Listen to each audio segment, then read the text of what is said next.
I am Day 9. And I am Husky. Sean, I could not be more excited. Oh my God. These are two incredible fan favorites. The foreigner Hope EGIdrA versus the Reddit-funded player MarineKingPrime. Who will take it? It is cross-map positions, guaranteed to be a long macro game. So everyone, get your lungs prepared to cheer. In the top right corner, the man who started down 0-1 played magnificently in Game 2. It is the bad boy of esports, EGIdrA. And in the bottom left side, you already mentioned it, Sean, funded by Reddit to fly out here. He's got an awesome patch as well as an awesome winning streak. Make sure to get pumped and make some noise for Marine King.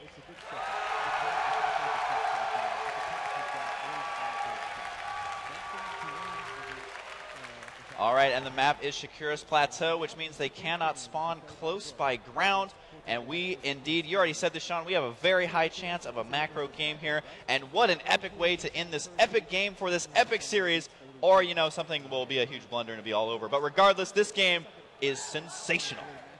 What is so exciting to me about this particular map choice from Marine King is that it is a relatively defense-happy map for two-base play. It is so easy to hold this front, but for EGIdrA, could be some drops incoming. Marine King could even go for the same mech style, and counterattacks are not nearly as effective, and we have seen the full gamut of possibilities from Marine King at this tournament, and with no gas yet taken, it looks like we may be seeing an early expand play from our Terran player.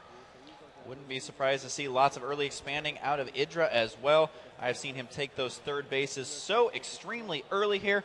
And if you guys are just tuning in, this is probably the match of the evening that you're going to want to not miss. Please don't miss this one. This one's going to be awesome, where they're basically fighting for that highest seed for top 6 in the tournament, also allowing them to lose a round in that championship bracket. We do see Marine King going, you called it, Sean, super early expand here, going down. And the nice thing about this, again, is that you can put the 2 barracks right at that choke, and you are walled in nice and tight. We don't see any Marine get produced yet there. Marine number 1 finally getting started. EGIdrA going for his gasless expand build. How will Marine King transition, given the fact that he has not built any geysers quite yet? I would strongly suspect that we would see a bunch of barracks get thrown down. There's the one drone slipping right into the main. EGIdrA almost always willing to sacrifice this first drone to get a sense of what's going on in that base. Yeah, he needs to know exactly what's going to be headed his way. Even though he saw Command Center, he just wants to make double sure that there is no sneaky shenanigans. Checking the timing of the gas is going to be telling him a lot. Checking if those 2 barracks are going down, what the timing of that is going to be. And there we go, the 3 barracks going down right there. This is exactly what Terran players love to do on this map, completely standard, as it is one of the safest maps to expand on, because it's one of those situations where it's not only are you expanding early, but also this is fairly strong against Baneling busts in the mid game. Oh yeah. I mean, now granted, you can go a little bit crazy with Banelings and be guaranteed some barracks kills, but most Terrans nowadays are very, very well defended versus that. Yeah, we have seen that in the past, where if you get the splash damage perfect, it will either kill all the barracks or get them dangerously low on HP, and then you really can't repair them at that point because they're still Banelings that can blow up your entire economy, which is not a good situation here. So we do see that 1 gas out of EGIdrA. The second, I mean, just the natural is down. He hasn't thrown down a third base super early or anything like that. So, Sean, are Mutalisk, kind of the Mutaling that EGIdrA loves, is that pretty viable on this map? Absolutely. It's a great way to force the Terran player back. Sometimes you can't get the best angles of engagement in the center of the map. It's still enough room to defend, and most importantly, enough room to pin the Terran player on the backside. And oh, this is increasingly becoming the big popular strat in Korea, the double early engineering bay before tech labs even get started, getting the 1-1 upgrade started right away for a brutal 2-2 push timing. EGIdrA will have the +1 for air, will have the +1 for Zerglings, and it still will not quite be enough for those direct, straight-up engagements. Yeah, it kind of has the same idea as a Protoss player versus Terran, just getting the super early upgrades to make your army very powerful for when you do decide to move out. And a Marine King actually lifted off one of the barracks to build an add-on up on the top, which that's actually really, really interesting, because one thing that some players do is put the add-ons at the entrance, and then they're vulnerable to getting sniped by a lot of different stuff. So Marine King kind of putting his own little flair on that, and is most likely going to be getting, you know, stem or combat shields, something like that. But I think, Sean, he is going to be living up to his name in this game. Here's the Baneling Nest coming down for EGIdrA, almost certainly a defensive Baneling Nest as we do see a layer started. In the center of the map, that Zergling is keeping a steady eye on what's coming out the front, and this could potentially be a bit dangerous having this one Overlord at the backside. It could sneak in and spot this timing that Marine King's going for. Marine King likely will not push out with 1-1 timing, but that's what the average Terran player will do, and Marine King is everything but that. Yeah, and exactly. I mean, in the first game, we saw just how devastating he can be with Marines that should not be doing damage. So anytime Marine King is sending Marines at you, no matter what the timing is, you have got to watch out. His control is top-notch, especially with those Marines, man. I feel like he just practices with those units day in and day out. We do see the third base for Marine King is on the way, as well as EGIdrA, although he is putting a macro hatch in his main rather than going for an expand. It's very difficult to secure that third right here at this point in time. I mean, your layer is only just now finishing up. You'll be building a Spire, but you won't have the Mutalisk out to deal with some of those early push timings. So EGIdRA's almost forced to build that macro hatch in his main base. EGIdRA does have this little sneaky Overlord planted at the backside, and look at this Marine King going straight for the starport with Reactor. He's going to be going straight for the 2-2 upgrades. It is going to be all Marine all the time. And look at this, +1, and Combat Shield finishing within 5 seconds of each other. That means his push is, I mean, of course, very well timed. And maybe he's trying to push out right when EGIdRA's taking his third, because this is a pretty sweet time for him to indeed move out. EGIdRA spots all these Marines on the way. Can Marine King swing in here with a huge, huge victory? We've seen him do a lot of damage versus just pure Zergling armies. So EGIdRA is going to have to rely on some pretty big Baneling hits here. There's the +2 attack upgrade, +2 armor, going to get started momentarily. And here he is walking right on up. He will deny this third unless these Banelings can sweep in, and he target fires it, takes it out, spreading out those Marines. How will it end up going? EGIdRA looks like he might deal a crushing blow right now. Wow. EGIdRA able to clean that up. He didn't lose the hatchery. I mean, yes, he did cancel it, but it wasn't finished, so he was able to get a lot of that money back. Now, EGIdRA does have a lot of resources because he was hoping to have an expand, hoping to start his Mutalisks already, but you know what? After killing that off, units lost is favoring EGIdRA, but not by as much as you might think, because even when Banelings blow up, they're still not free. Although if EGIdRA is able to spend all this money, his army's going to look pretty scary. Now, it looks like EGIdRA does have only 6 Mutalisks in production. If Marine King's timing sense is spot on, he'll begin building those turrets. Indeed, that is what we see. But the real danger for Marine King at this point in the game is that he does not have reactors on these barracks. He's getting another factory up, so he will begin reinforcing this Marine Marauder force with tanks. He's going to try to sneak a medevac along the south side, but I don't know how reliable this is going to be. The Mutalisk count, I guess, is kind of low. Now, another thing that Marine King has to watch out for is these drops. I mean, look where these Mutalisks are flying. They could potentially intercept these medevacs perfectly.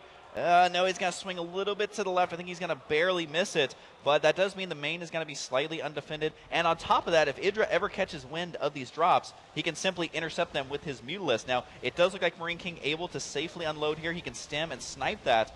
EGIdRA surprisingly going for just a supply depot here. Not going to be doing massive damage. But this drop could do a lot of damage here with +2 nearly done. And there's the stem. See you later, Queen. That can get target fired easily. Whoopsie daisies, accidentally misfires there. It's going to have to be really perfect control. Wow! Saving all but one of the Marines there. The Mutas, though, they are flying back. They're not too happy about the news that their main base is getting dropped, but Marine King wisely unloads here to do as much damage as he can. Some on the high ground, some on the low, but EGIdRA still able to come out ahead. EGIdRA going to clean this up. Oh no, 2-2 just finishing up. Marine King did not get the advantage of those additional upgrades. This one macro command center, well, what the hell kind of other command center can you have but a macro command center? Well, he's moving out with it, and he's going to take an expansion. One for a lot of manor scans, Sean. We do see more barracks being added on. There is the +1. And MarineKingPrime does have the 2-2 upgrades. EGIdrA only has 1-0 and 1-0. He will need to siege up promptly. This is an extremely bold expansion. Now we are going to be seeing the +2 melee attack done. Oh no! For EGIdRA. Here comes a major sandwich right now, trying to get this around. Only a couple of Banelings in here, though they actually blew up on the siege tank. Can't EGIdRA best it right here? The muted numbers are fairly high, but The Baneling, there we go, coming from the north, able to clean that one up. EGIdrA is now ahead in that supply. You mentioned a bold expo. Bold it was, but unfortunately it looks like it may go down. The siege tank gets destroyed. It's going to be tough for Marine King to hang on to this one. Some great control there by Marine King, but he has no reactor barracks. He cannot keep up with this production. EGIdrA continuing to try to stream forward to pick these off, but these 2-2 Marines getting 3-3 upgrades. Wow. Stupidly fast upgrades by MarineKingPrime. And he needs desperately some window in which he can get those upgrades started. And meanwhile, look at EGIdrA gobbling up the whole map. The bottom right expansion, this third has not been stopped. Zergling's going to walk right up into the front, but Marine King has an answer. You know, I do feel like EGIdra's playing smart, but the one thing he has to watch out for is once that 3-3 kicks in, he's not going to have any time to catch up in his upgrades. Yes. So I've seen him before lose to a big ball of Marines just because of pure upgrade advantages alone. So that is one thing that you guys need to keep in the back of your mind, is that if EGIdRA cannot match the upgrades, the Marines, if microed properly, could still win this for Marine King. Another command center going down by Marine King, just incredibly aggressive with popping down those command centers. And I mean, it's 1-0 Marines, 2-0 Zerglings versus almost 3-3 Marines. An infestation pit going down right now. And if Marine King can hold on, he will be in incredible shape. Yeah, that's actually extremely true. I mean, yes, he's behind in supply, but his upgrade advantage is so strong that in the future it looks like the Mutas there trying to poke in there. But I almost feel like there's a little bit of a momentum shift heading back towards Marine King, just based purely on the fact that he was able to keep the upgrades rolling, although he is severely supply blocked right now, so that's not going to be good for him.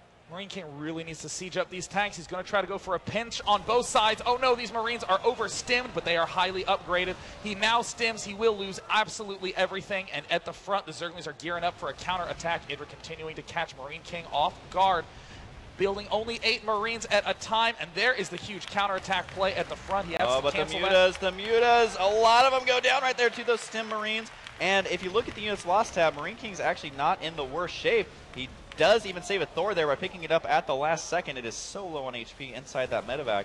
And I just got to hand it to Marine King for his resilience here. The one thing to note, though, look at Marine King's money. No reactor barracks. Oh, wow. I think now is really the time where he needs to take the opportunity to get those damn reactors down. He does not have a single way to catch up in that type of production.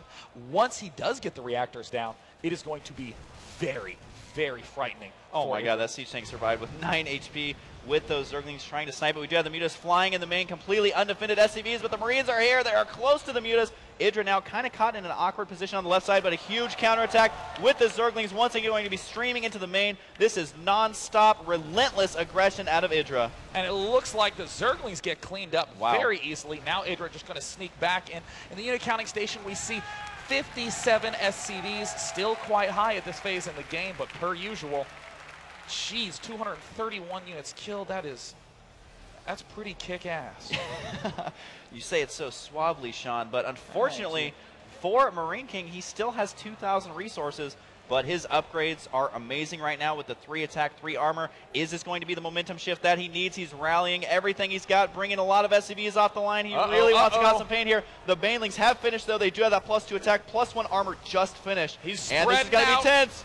It looks like EGIdRA is going to be going for it. He needs to siege up absolutely everything. The Banelings do manage to land some incredible hits. Is it going to be enough? It looks like the answer is yes. Everything is in a total retreat, but more Marines are moving in. And with those 3-3 upgrades, they are a vicious force to be reckoned with. Does he have enough? The Marine count looks like it is barely enough. I don't believe it. Marine King has run over this force of EGIdRA's in the center of the map. EGIdRA being way too aggressive here. He's still streaming units down there, but the SCV is acting like a wall. There's way too many medevacs here. This is something that I've seen EGIdRA lose to before, where he just overcommits there. Marine King going to be pushing forward. These SCVs have like several kills apiece at this point with these medevacs healing them, and we have a long stream of units headed that way. A little bit of a misstim here as his units are just kind of rallied weirdly, losing a lot of time. The Mutas, if they can take out these medevacs, this would be huge, Sean. And it looks like it is going to be barely enough. No, more Marines are rolling up. Banelings. But the Banelings are close to the front. Banelings. He's got to be careful. The unthinkable may have just happened. EGIdrA, who was dominating start to finish, the macro, the disorganization from MarineKingPrime, start to end, but still the control, the basic play, the 3-3 Marines, more units rolling in. I don't believe it, Husky. Marine King may have just taken first place in Group A. We do have 15 banelings on the way. It is very, essentially a tense moment here, but look at the supply lead now, 43 to 100. Marine King still only on 3 bases right now. He's only mining off of 1 of those. If EGIdrA can somehow clean this up, our banelings do get massive hits there, and no, not able to clean out the rest of those. 80 supply to 133, but I think I don't believe it! Unbelievable! MarineKingPrime holding out till the last second, winning an unbelievable comeback. Wow, we definitely need to get a shot of them.